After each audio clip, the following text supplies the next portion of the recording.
Guys, Apple just updated their lineup again, and if you've been trying to figure out whether you should buy the iPad Air or the iPad Pro, this video is for you. I do this for a living, and I've used every iPad that Apple's released over the past few years, and it can be confusing. So in today's video, this is gonna be a buyer's guide to help you understand which iPad really fits your workflow and your budget. Let's get started. Now for clarity, we are talking about the newest models, the iPad Pro with the M5 chip and the iPad Air with the M3. To keep it simple, because it's gonna happen, I'm just gonna refer to them as the iPad Pro and the iPad Air from here on out. First up, let's start with the iPad Air. Now the iPad Air is the model that most people look at because it promises pro-level performance without that pro-level price. Now it's available in both 11 and a 13-inch size, starting at $599 and $799 respectively. So that means you can choose the size that feels best right in your hands, not the one that Apple decides is going to be best for you. Now both the 11-inch and the 13-inch use a liquid retina display that's bright, color accurate, and fully laminated, making the content appear that it's sitting right below your finger on the iPad's glass. In terms of brightness, the 11-inch can reach 500 nits of peak brightness, while the 13-inch can hit up to 600 nits. Either way that you choose, it's going to be excellent for work, media, or drawing. And in plain English, both are going to be plenty bright, even if you find yourself by a sunny window. Now, performance with the M3 is strong because the M3 brings the same 3nm processor and neural engine that powered Apple's latest Macs up until the end of 2024. That means smooth multitasking, snappy app launches, and full support for Apple Intelligence.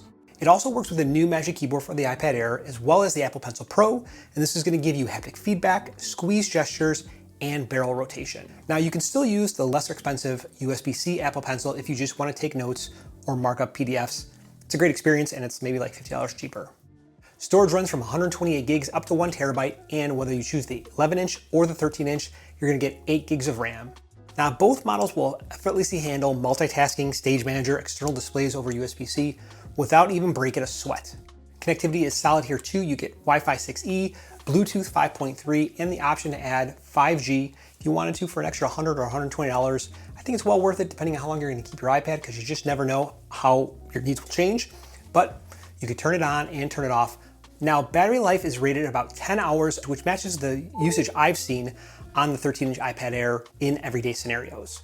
And honestly, this is the iPad that covers about 85% of what most people do when they are on their iPad.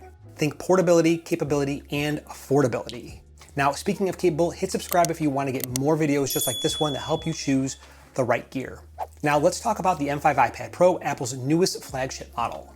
With the 11-inch starting at $999 and the 13-inch starting at $1,299, both the 11-inch and the 13-inch iPad Pro feature the same exact tandem OLED retina display. It is a jump from an LCD panel. Peak brightness is at 1600 nits for HDR content and 1000 during common use cases. It is stunning for color critical or creative work, and honestly, I think it is the best display that you can use or interact with, period. Not just Apple's display, just in general. It's blindingly bright and vivid, giving you a great experience when you're consuming content or creating with that device.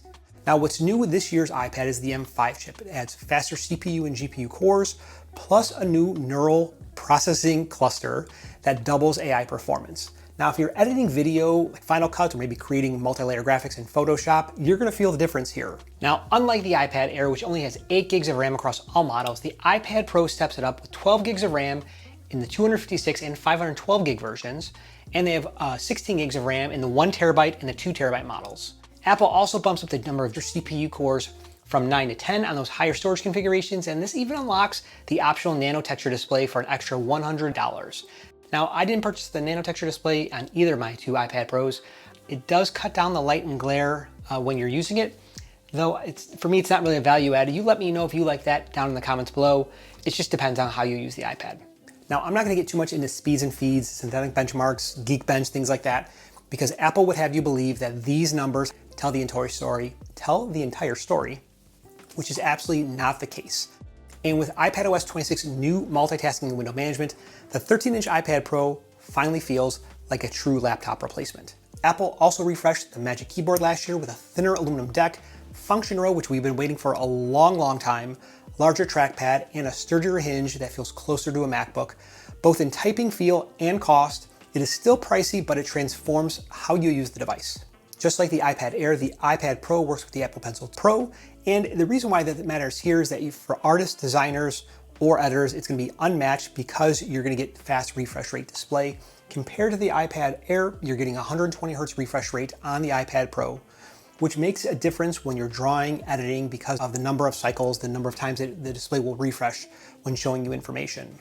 You're also getting Face ID for quicker authentication, better speakers, a LiDAR scanner on the back in case you want to use your iPad to take photos, as well as Thunderbolt USB 4 connectivity, and all these features that completely skip the iPad Air. Now, connectivity also levels up here with Wi-Fi 7, Bluetooth 6, and optional cellular 5G for even faster support and more stable data than the iPad Air. Now, battery life is where it starts to get a little bit different of a story here because Apple quotes 10 hours of usage on all their iPad lines, not just the iPad Air and the iPad Pro, but in practice, I've been seeing somewhere in the neighborhood of 7 or 8 with my 11-inch iPad Pro. Now, that's probably from a couple different things. I tend to use a mix of Wi-Fi and cellular, and that cellular connection, even though it's improved with Apple's new N1 networking chip, does eat more power than just Wi-Fi. Plus, I usually run higher brightness, which drains the battery faster. Okay, we've covered what is new in both the iPad Air as well as the iPad Pro, but before I get into which one I would actually buy, I want to thank today's video sponsor, ESR. This is the new Shift keyboard case that turns your iPad into a true laptop replacement. It's a detachable keyboard that with a strong magnetic connection so you can type comfortably on your iPad or pull it off whenever you want to and put your iPad into tablet mode while still protecting it. The hinges adjust anywhere from 20 to 75 degrees. It's perfect for work, entertainment, or sketching, and the larger edge-to-edge trackpad gives you smoother scrolling, pinch to zoom, and full gesture control. It is 65% larger than most keyboard trackpads, and it's about 20% lighter while still offering the full protection for your iPad. And when you combine the new iPad with the ESR Shift keyboard case with iPadOS 26, you've basically got yourself a lightweight laptop setup. Now, I'll drop a link down below so you can check it out.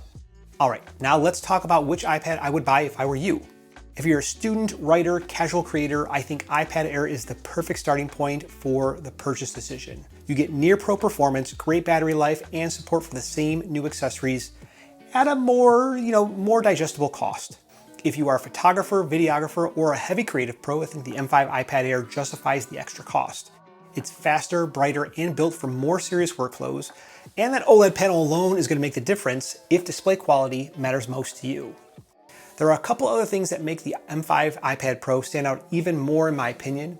It now supports faster charging, giving you up to 50% in about 30 to 35 minutes, whether you choose the 11-inch or the 13-inch. So if you're bouncing between meetings, classes, you can top up very quickly with this iPad Pro. You're also going to improved support for high refresh rate external displays up to 120 Hz, something that's not available on the iPad Air, which makes a big difference if you're using this as a desktop monitor or running a full workspace setup.